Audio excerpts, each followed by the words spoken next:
afternoon, everyone. We're going to get started. Welcome those of you in person and those of you joining online. I'm Mariah Besharov. I'm a professor of organizations and impact here at Said Business School. I'm also the academic director of the School Center for Social Entrepreneurship. And it's my great pleasure to welcome all of you to the second of the 2023 Clarendon Lectures in Management Studies. Those of you who were here yesterday will have already heard a bit about the lecture series, but I want to give a bit of background for those of you who are just joining us today for the first time.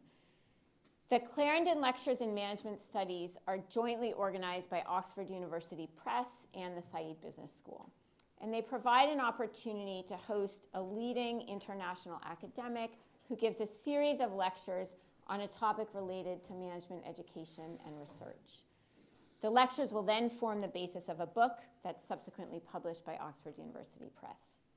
And before I introduce today's speaker, I want to acknowledge and thank Tom Lawrence, who organized the lecture series, selected our speaker, and has also kindly invited me to introduce the lecture for today.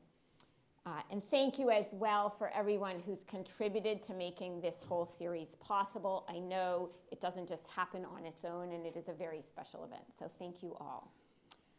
As Tom noted yesterday, we host many different talks and seminars here at the Business School and across the university, but this one is unique.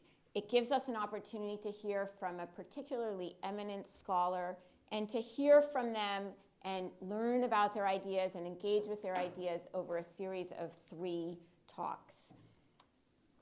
This gives us the opportunity and them the opportunity to engage with bigger questions than could be covered in a single session or a single talk.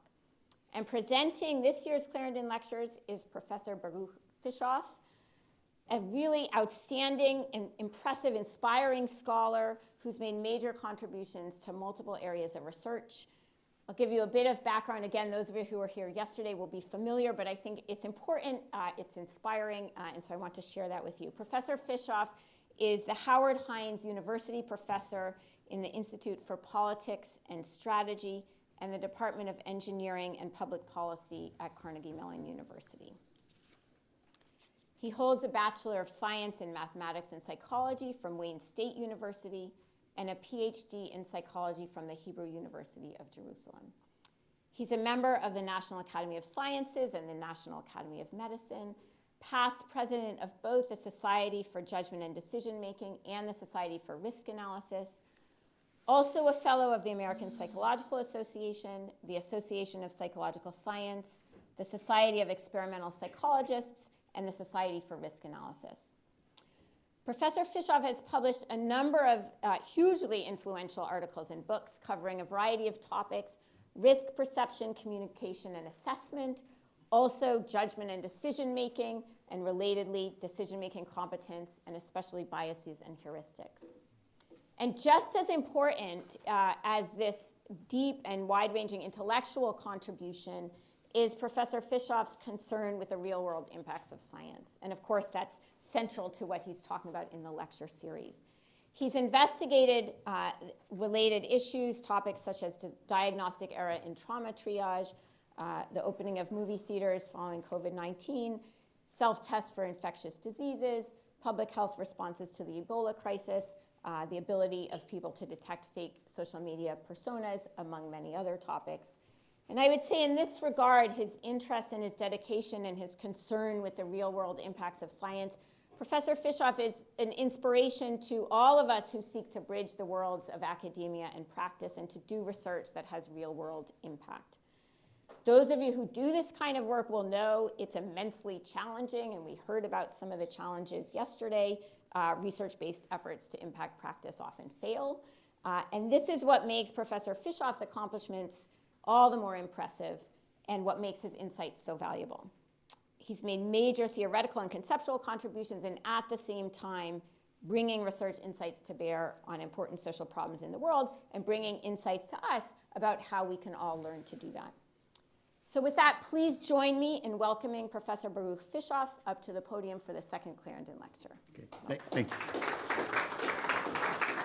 Okay. Thank you, Mariah. Thank everybody who made this possible, technical, AV, and everything. Thank you for coming, and for the people who are online. And I really, as I said yesterday, I really appreciate the opportunity that this lecture series gave me to collect my thoughts on something that's occupied me most of my professional career, and then to get your feedback. So I'm looking forward to the Q&A tonight as before. So. The arc of these lectures is how do our disciplines help and hinder us? And this time, well, who gave us the right to judge others' competence, which is part of most of our disciplines. If we're trying to help, you somehow have arrogated to yourself perhaps the right to judge others as needing our help. And then tomorrow I'll talk about how do our institutions help and hinder us in getting the most out of our disciplinary knowledge. So here's an overview tonight. I'd like to talk about how people make claims of others' incompetence, talk about the disciplinary standards for making those claims with respect to beliefs and preferences of the two large categories in decision science, ask what we can do about it within the bounds of our discipline, and then pushing beyond the bounds of our discipline, and then finally talk about what can hold us back, and hope that tomorrow has some great ideas on how to remove those barriers. So claims of competence. So decision science, the management science that I represent, is inherently judgmental. We analyze problems, trying to figure out trying to claim to know what decisions people should face. We do descriptive research, claiming to know what it is that how people currently view them, and then we test our understanding of those two by trying to create interventions that either improve the decisions or improve the people. Inherently judgmental. We can err in two directions when we judge how competent people are as decision makers. If we overestimate their confidence, then we leave people exposed in situations that may warrant support, regulation, or paternalistic interventions. If we underestimate people's competence, we can lead to undermining respect for people and as a whole, and deprive them of the right to make autonomous decisions. As I mentioned towards the end of the last talk, these are not just missed opportunities, these are chances to get things wrong and do actual harm. So do this poorly, then we waste research resources, we have slower scientific progress than we might have otherwise, we incur the opportunity cost of not actually giving people the help that they need. We disempower people if we impose help on them that they don't really need or want to see the need for. And then there's a mischaracterization of the human condition if people are we see people inappropriately as all capable or not or incapable.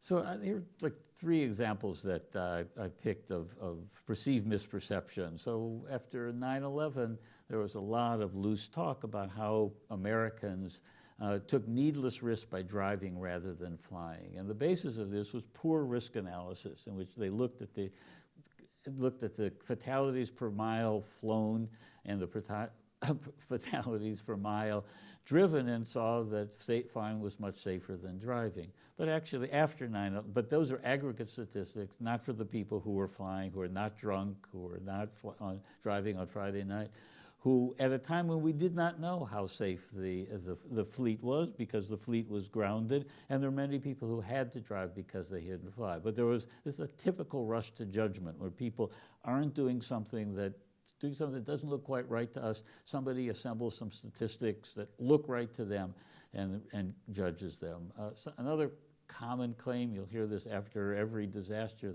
that people panic in disasters. And the research by sociologists find that people don't panic in disasters, that most people in earthquakes, or like the tragic one in Turkey recently, are rescued by people who just happen to be there, who don't know them, and just people rise to the occasion. The first trip I took after 9/11 was the meeting of the Human Factors and Ergonomics Society, and I was giving a talk, and the person who introduced me was an expert in egress. That's how people get out of buildings. And he said that, well, in egress, they model excess from building as a fluid dynamic problem. And the egress from the World Trade Center had exceeded the theoretical limit. So even under those impossible, tragic conditions, people were less viscous, more cooperative than you would have expected. There's this widespread belief that adolescents have a unique sense of invulnerability. I'll talk about that one tomorrow. If you'd like to read a little bit more about these things, I'll put in a plug for 2 books, one from Cambridge University Press and one from Oxford University Press. The one on the left is by my colleague Granger Morgan, who talks about the analysis leading into the behavior, and a book that John Cavani, a mathematician, philosopher of science, and I wrote in Oxford's very short introduction series on risk. So we thought this would be familiar to most of you. We had this briefly last night. Donnie Conlon and Amos Tversky came up with this formulation of heuristics and biases. And all of a sudden there were proliferation of biases. You read their papers, they're meticulous, the analysis is done meticulously. They establish what's right and what's wrong. But there was something about what Dina Barkley and Patrick Humphreys called the bias heuristic, that people somehow, based on this very solid work, gave themselves the right to call anything that didn't look quite right biases. There's been a massive proliferation of biases. This is, my student Victor Rodriguez brought this to my attention. This is somebody's attempt to really, it's actually very well done, to bring order to the world of biases. This gives you an idea of what he was trying to get on top of. There's an interesting recent attempt to winnow down, to organize the world of biases, looking at the psychological processes involved, because these are not all different phenomena. 40 years ago, when this proliferation began, my friend Ruth Beit-Marom and I tried to organize the existing world and the world to come of proliferating biases from a Bayesian perspective. And we said, well, on the left, here are the basic things that you need to do if you want to be a Bayesian decision maker. Here's the potential biases, and here are the special cases of these biases. That already at that time there were several things that were basically structurally the same problem that had different names and had their own literatures. So what does it take to legitimately claim bias? So look first at beliefs and then at preferences. So you want to evaluate the legitimacy of somebody's beliefs.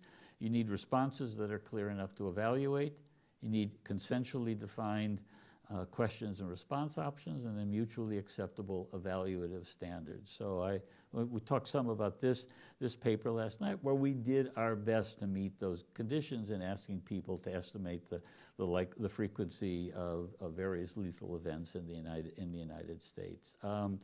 Our test of the quality of our success was construct validity. This is what psychologists call the web of inferences, that if you get it right, you ought to find these things correlated and other things uncorrelated. So that is one standard in places where you don't really know what people believe, but you want to argue that you've captured it well. Something simpler is what we call face validity.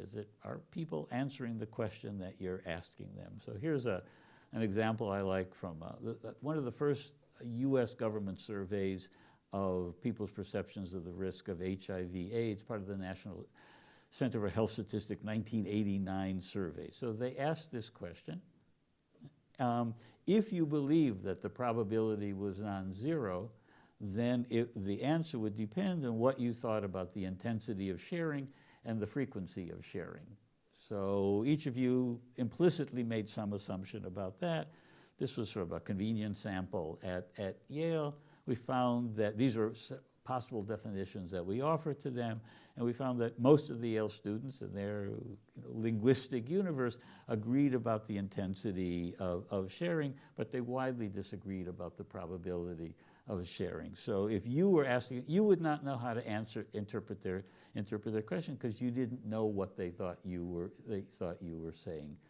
Same study, we also, the NCHS survey also asked this question, and where you could also, we had similarly asked their answers about how they interpreted the intensity and frequency. So questions that people understand.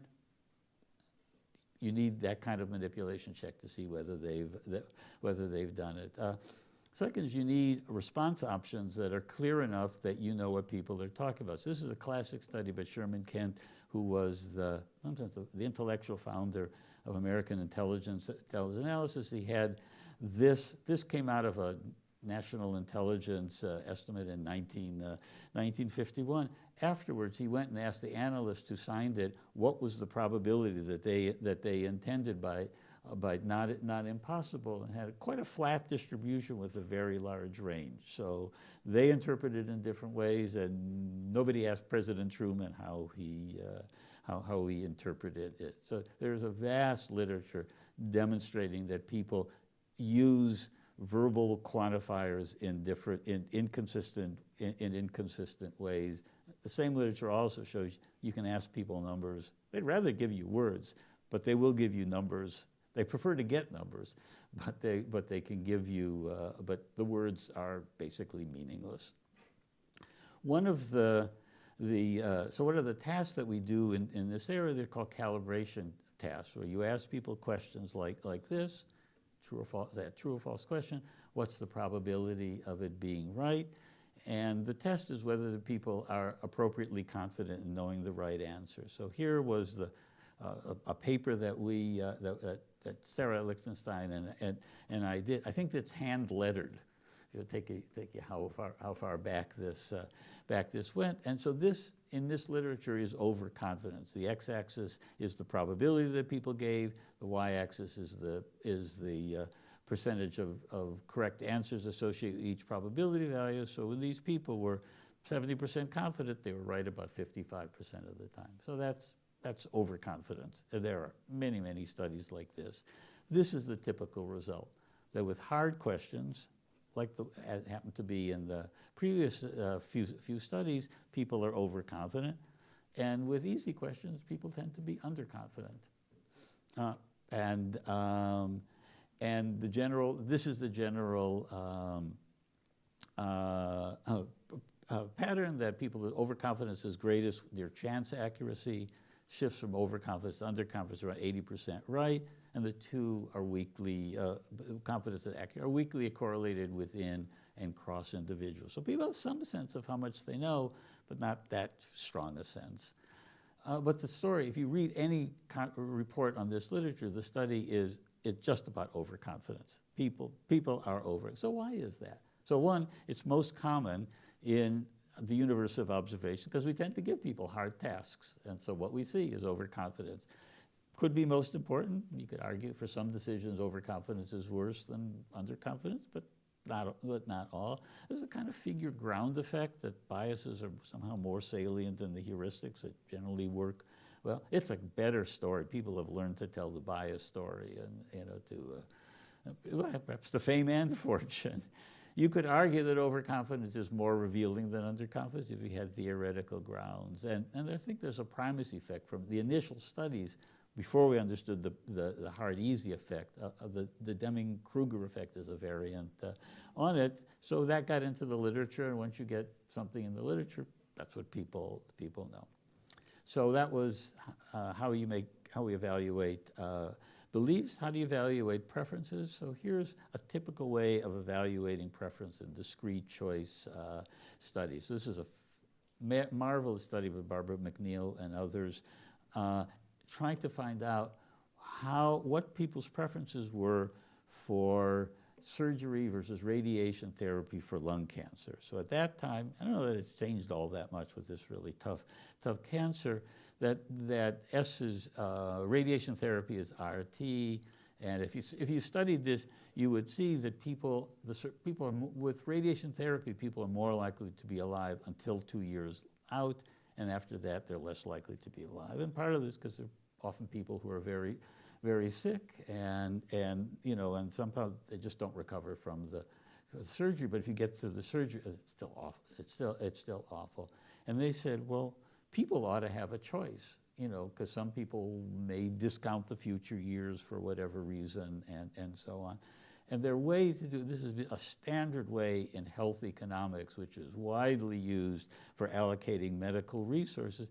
They ask these standard gambles. So they would say the first gamble would be, imagine I could give you a 50-50 chance of living 25 years or dying immediately, painlessly.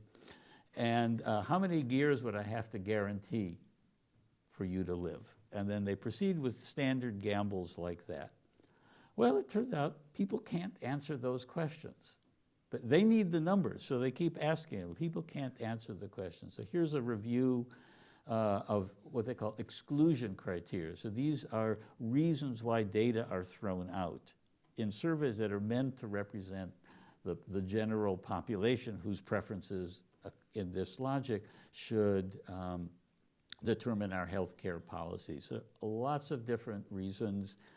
This is from that review. This is the percentage of responses that are excluded by different criteria and in different studies. It's all over the place. And the fact that it's nowhere near zero anywhere is maybe the big story. Barry DeWitt, one of our former graduate students, along with some people from the medical school, and others did his dissertation trying to make some order out of the exclusion criteria. You don't have, in many situations, you don't have to go through standard gambles in order to find out what people's preferences are. You think of the lung cancer thing, you could ask people if you explained it to them and sat down with them. We did, two of my grad students, Emily Grayek and Yanran Yang, led this study with some people from the breast cancer surveillance consortium, showing how you could elicit people's preferences between different screening protocols for breast cancer. So the people at Dartmouth UCSF have done a national survey using this method where we use construct validity as a way of saying we think we got it. Another way that people who need numbers for some kind of formal analysis is contingent valuation, widely used for marketing, for evaluating non-marketed goods. And I checked out of this area, I don't know, 20 years ago, and there were 4,000 papers using this method. A lot of them in the gray literature, but they're widely used. The good intent, they want to monetize public goods. They want to ask people. But can people answer, the question is, can people answer these questions? And you might be asked, to put a price on, having Grand Canyon be more like the left on 36 days a year than on the right, as somebody who might or might not ever visit. Well, it turns out that people often refuse to answer these questions. So surveys are very coercive social situations. They sit you down, ask you a question. There's a professor, asking you, and there are a lot of protesters, and much more than you see anyplace else. So this is a review of the proportion of people who depending on how you ask for the money, refuse to answer the questions. So the alternative to this is what's called constructive preferences, which is you sit with people and help them to think through their answers.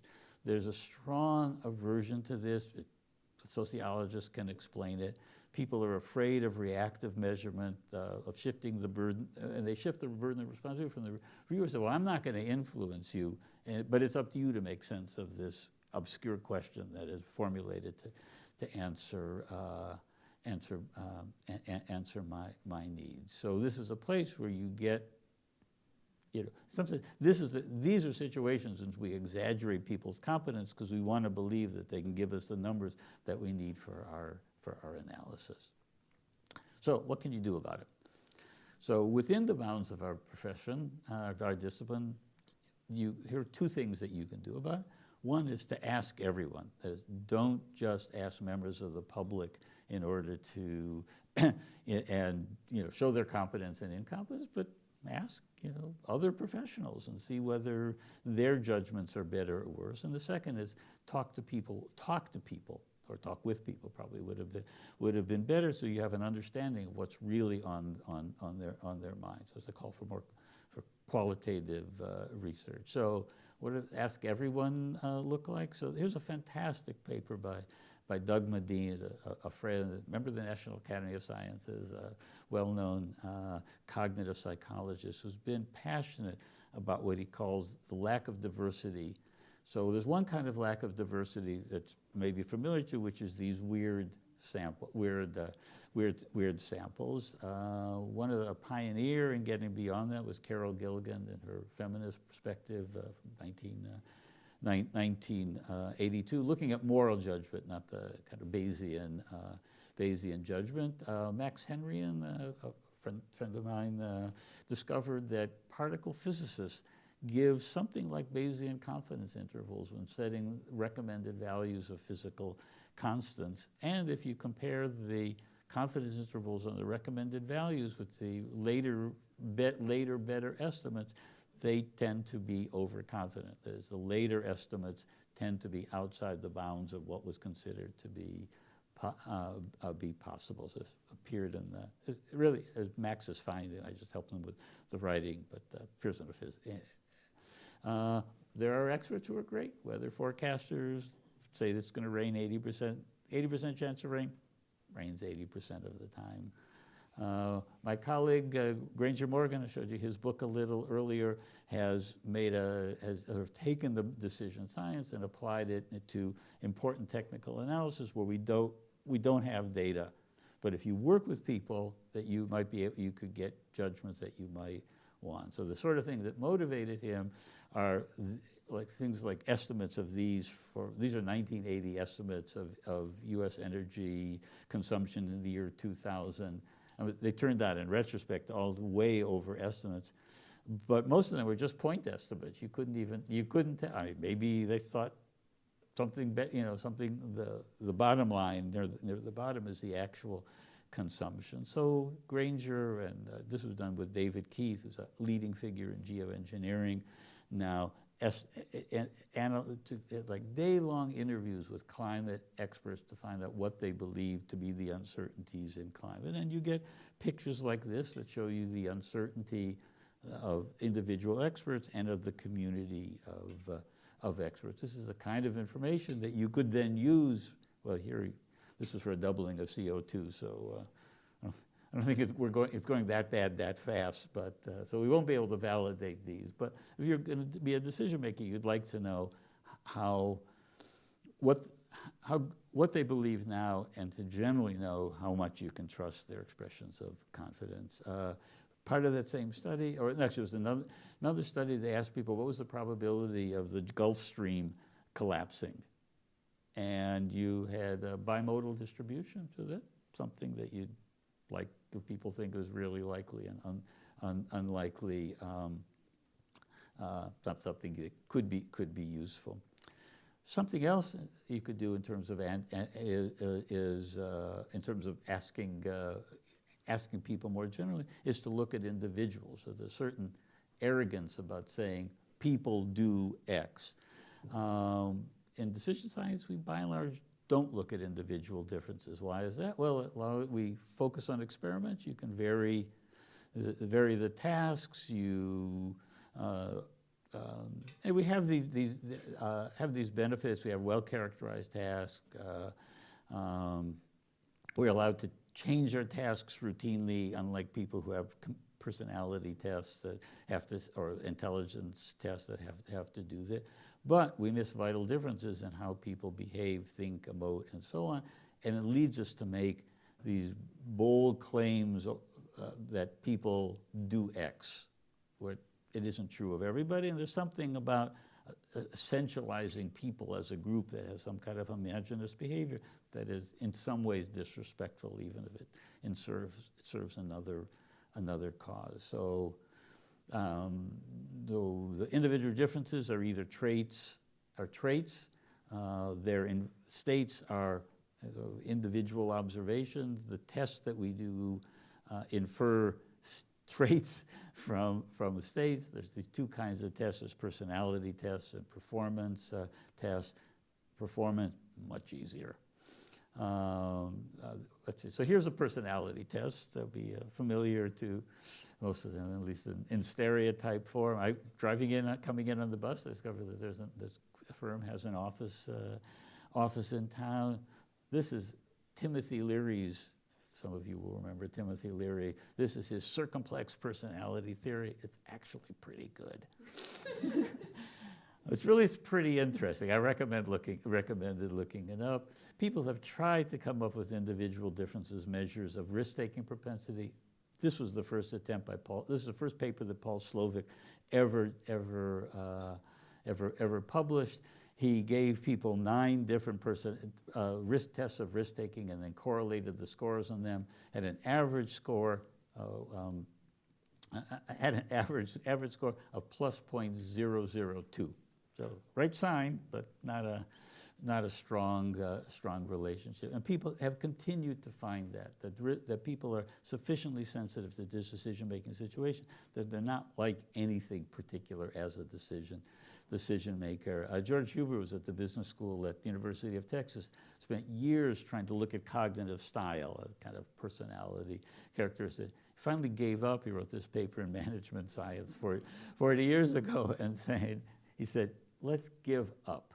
If there's anything out there, it's too small to worry about. And he switched fields. So you can, however, we believe, measure performance. So we have a measure. Andy Parker was a former PhD student at Wendy Brune de Brune. Did the heavy lifting here, developed a battery of decision-making tests taken from experiments where we understood the tasks really well, found that they cohered, and people were good at avoiding sunk costs, were less overconfident.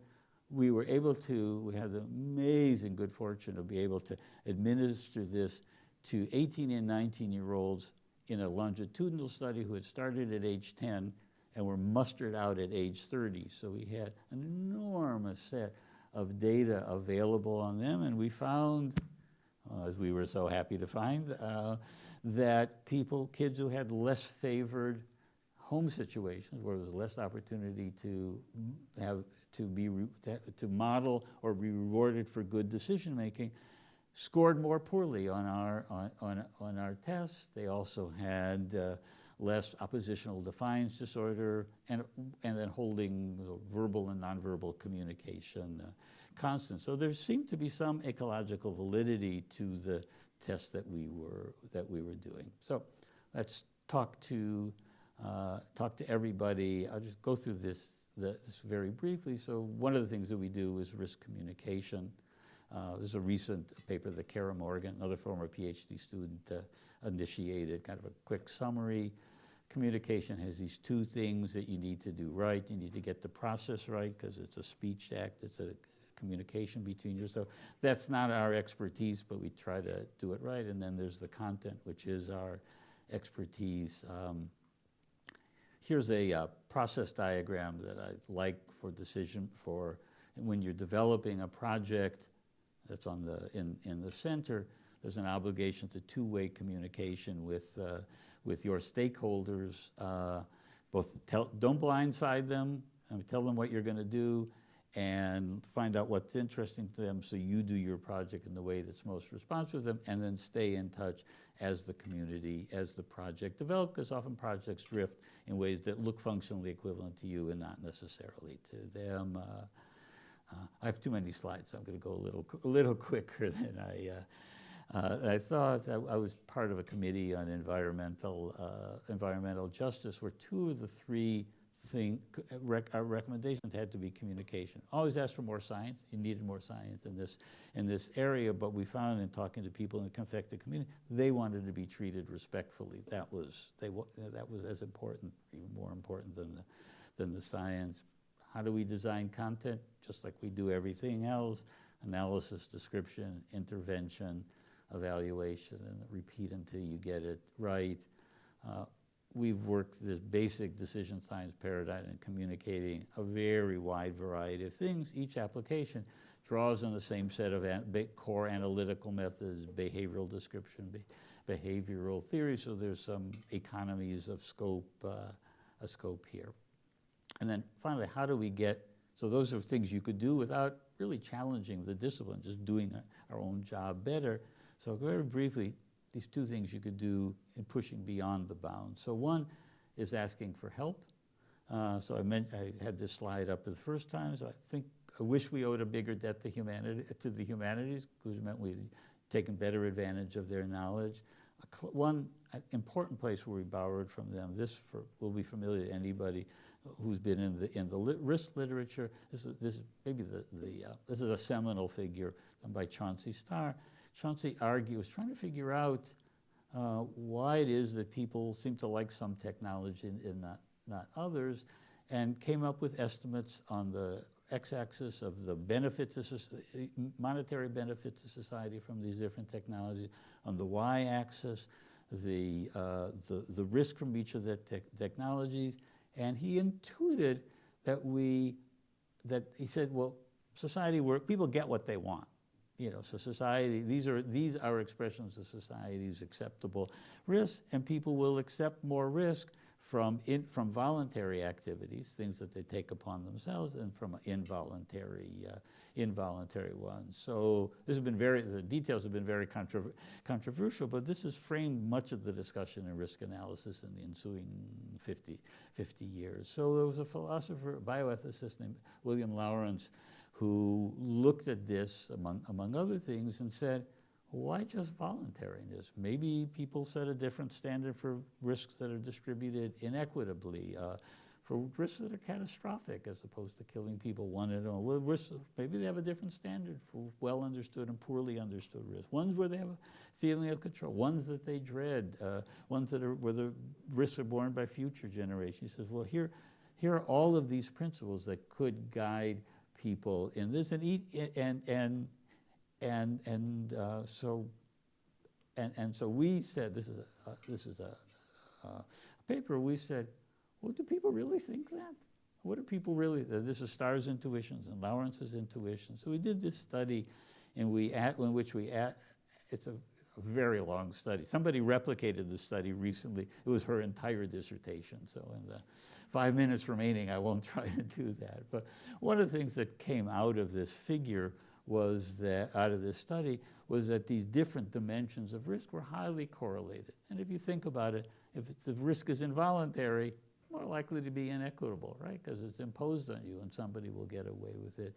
So you could not tell from the correlations in Starr's graph whether it was voluntariness or equity or how well it was known. You really needed to ask people or find much better situational evidence. And then finally, you can accept victory and defeat. So again, go back to Doug's, the paper with Doug, and I think these are all his former graduate students. So he said there are weird subjects, and there are also weird researchers. That our research all reflects some social contract with the people that we study. We do it in different ways. We often have methodological monocultures. That's typical of disciplines or sub-disciplines. We all have these bounded rationalities. He talks about this in the same, use somewhat different terms. And he said we make a big choice between what he called fast and slow science. Well, the slow science is where you do multiple methods, try to get things right and understand them in depth, and we're rewarded for doing one or the other. So those are choices, and you need diversity in science. Sorry. Oh, let me just skip ahead to.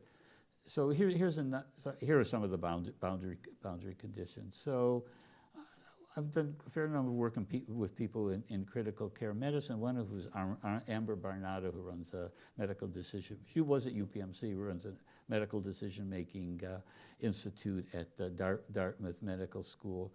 And there has been, in medicine in the U.S., I'm not sure what the practice is here, been strong pressure towards shared decision-making, which has ended up often putting the burden on people of making decisions that they don't can't make. However, they don't want to make. They can't bear the responsibility. And she said, and we were talking. She said, it's a sort of a stereotypically understood version of decision science that is feeding this, sometimes both well-meaning and inhuman approach to people in making these critical decisions. So we wrote a paper together in medical decision-making on value awareness, where we argued that a good decision-making process is one that enables people to be as rational as they would want to be in a particular situation. So take advantage of what we can do, push the envelope as far as seemly, but recognize that there are some things that we can't do. So what can hold us back from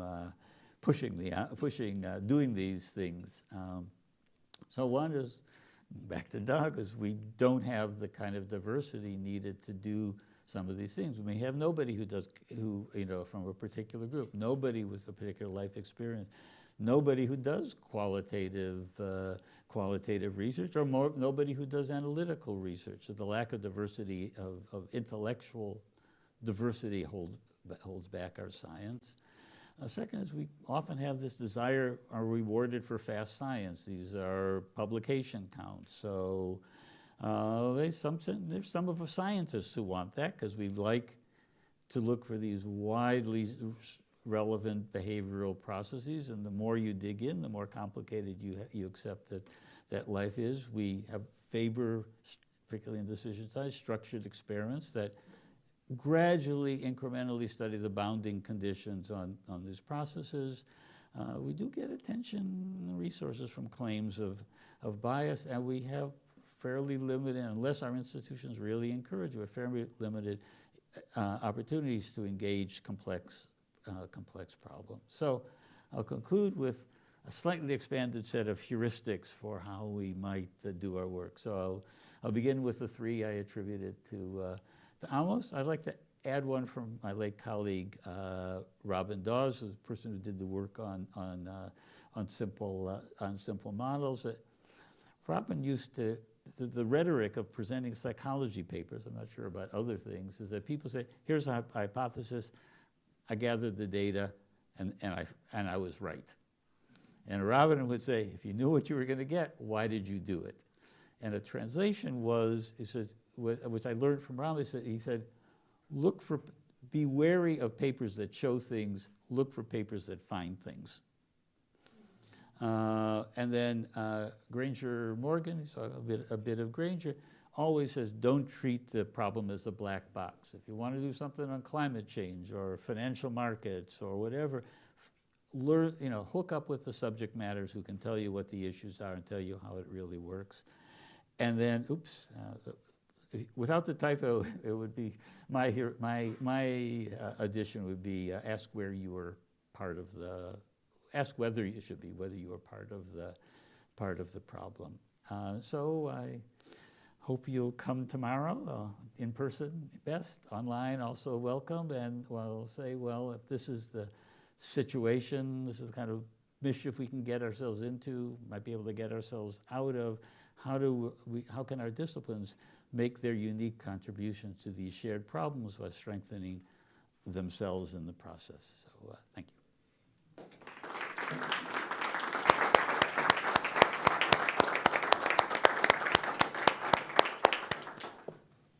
Thank you. And now we have some time for questions, both from those of you in the room and those of you joining online. And I think we have some microphones floating around. I'm going to start with a question from online, which came in early in your talk. What are the main bounding disciplines in management studies, and how do they influence the way we understand and practice management? I don't know.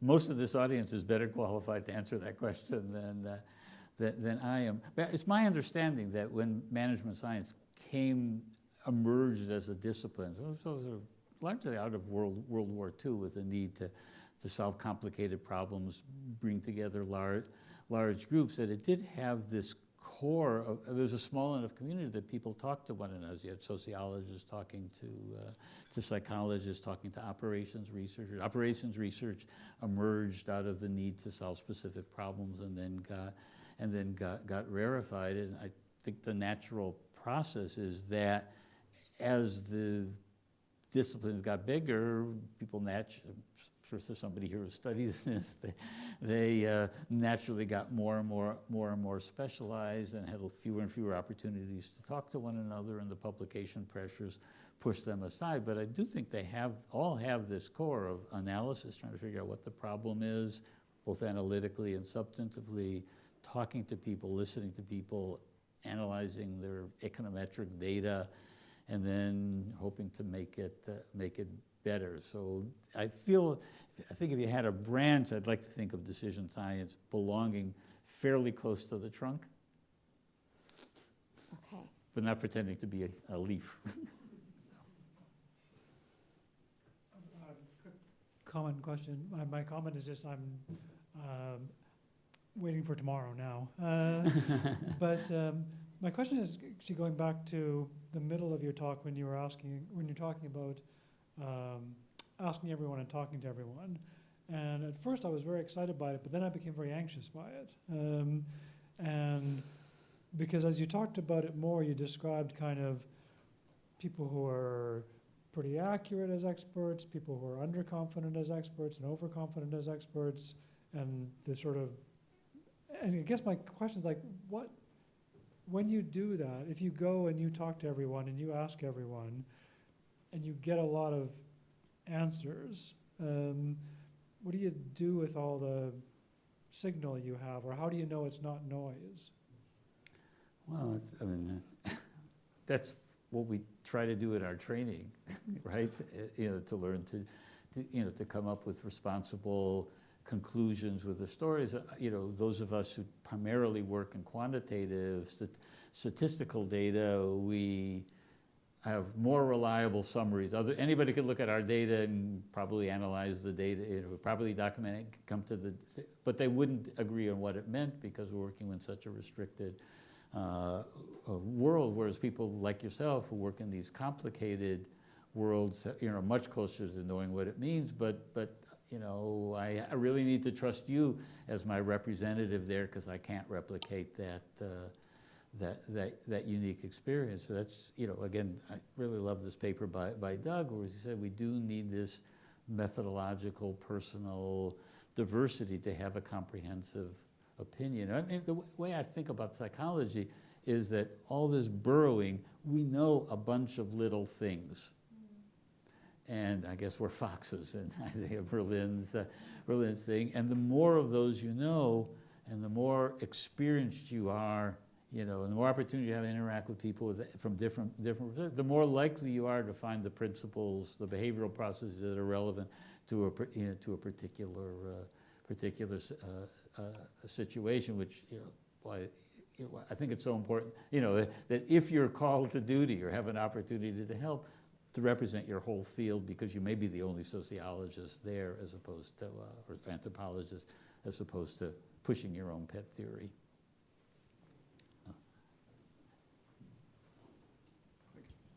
Baruch, you said something that resonates, which is that people don't like to give numbers, but they like to get numbers. From a decision scientist point of view, what is it in the number getting? My sense is that when you give somebody a number, they stop thinking, whereas if you give them some sort of plausible story, it invites further thinking. Why is it that boards of management, senior ministers, like to get numbers from your point of view? Well, like everything, I would guess that the answer is complicated. And one thing is if you give them words, this is likely to happen, you're not really saying anything. So, or you're saying something very, very vague. There's some precision that you're forced, if you've taken the effort to give me a range of probabilities, I appreciate the effort that you forced yourself to be more precise and to be more accountable. And I also appreciate, in some sense, you've protected yourself because you've made this explicit prediction. I'm in trouble if you give me a number that's more precise than your evidence.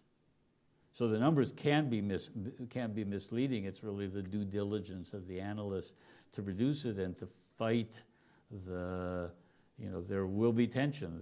The client, the minister will want a tighter number than you can give, and if the minister goes to somebody else who'll provide a point estimate rather than a nicely described confidence interval, then not much. What can you do?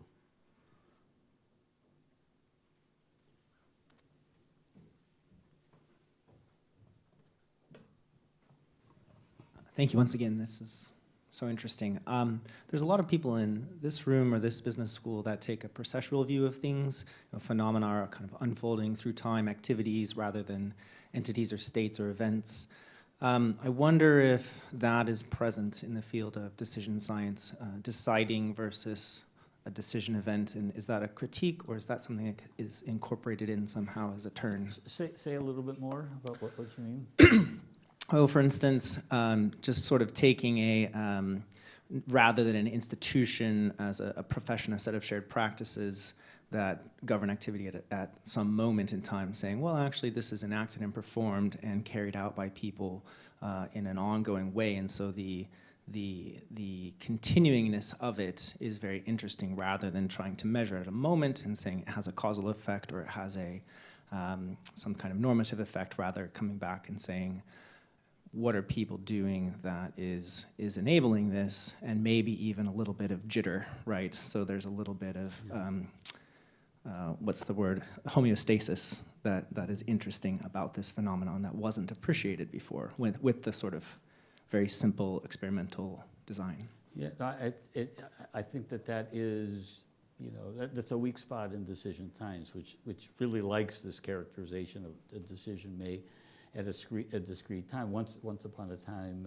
Lita Furby and I had an opportunity to interview, she and some other people, Marilyn Quadrell and some other people did the interviewed a bunch of early teens, asking them to describe their decisions. And it turns out most of the decisions were about that what's a hard decision in your life, and most of them turned out to be decisions to stay the course. Should I keep this friendship going? Should I put up with my parents' behavior? And I have a current project going on now with a critical care doctor, where she's interested. I think I mentioned it briefly last night. She's interested in when you have somebody who's chronically, critically ill, when you reevaluate the standards of care.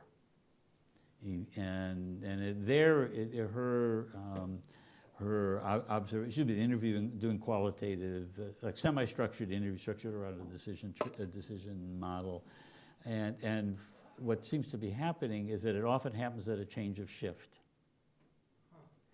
That somebody else, a new attending comes in and she says, well, let's go through all the cases, and sometimes she can break the deadlock, right? It's the family, they're at war, and somebody new comes in, doesn't have that history, and can just push through. So that would be, that's a real, that's an opportunity to push into that area, but it requires doesn't require, it's not your usual decision tree.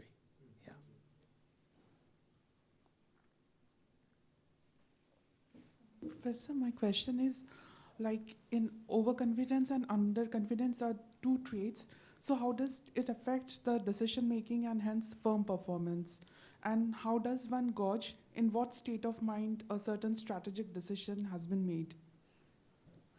So the research on this on over and underconfidence is within the limits of our profession, tends to be look just at the task determinants of whether somebody is overconfident and whether they're underconfident, much less, that's an easy test. I mean, it's not easy, but that's relatively easy to tell because you've got this standard, what's the probability, how often are they right, does it change if you give people 50 questions of the same topic? Does it change if you give people questions in their area of expertise? Does it change if you have, there's lots of things that you can vary, and they all turn to, all produce the same figure, that people are underconfident with easy questions and overconfident with how, in fact, the phenomenon is so robust that people stopped studying it for about 15 years because we couldn't, if you can't change the phenomena, you can't develop your theories, and there's less work, and it's much more difficult to answer that question of how, what is the translation from this internal state into the wide variety of decisions that you want. You actually find that in the research on behavioral finance, there's quite a bit of work on that, but that comes from people who understand the substantive issues in finance. There's some. Actually, I'll show some tomorrow on adolescent decision making, but that's done by labor economists. So we're more. We're grateful of the opportunity to work with people who actually understand the problems, but it tends to be so situation specific that I shouldn't give a general answer. So is there no construct or any psychometric test to find out whether a person is overconfident and underconfident, or perhaps in biology, like in the case of hermaphrodites, a person can have both kinds of personality traits in case of different competent different subjects. Yeah. So and as a director, it will affect the performance of a company. Yeah. So we have had very little success in measuring correlating personality traits with anything. We have had some success, in this longitudinal study that was something gifted to us. The opportunity was gifted to us, that find that that people who are good at estimating, good at avoiding over or underconfidence, are also good at avoiding other biases. So there seems to be a general decision-making skill, but that's performance, which is hard to measure, but much easier to measure than personality. I mean, an interesting place to look at personality is the work that Lou Goldberg, was a former colleague of ours, and the group that developed the Big Five personality inventory. And there's a more cross-cultural Hexaco six-factor version. How they brought order into a very some order into what was a totally chaotic set of personality measures. And maybe if somebody applied the same effort to risk-taking propensity as a psychologist, but what you find, like in Paul Slovik's early study, somebody who's a risk-taker in giving a talk, or risk-averse in giving a talk, depending on how you look at it, might invest very differently, be a parent in a different way, be different on the football pitch or whatever, because people respond differently to the same person responds differently to the situation depending on their resources, their safety net, and others. So, so I'm happy being a cognitive psychologist. Okay, we are at time. I want to thank you once again for a truly interesting, engaging, inspiring talk. And we look forward to tomorrow. But before tomorrow, please join us again in the lobby for a reception. Okay, Thank you.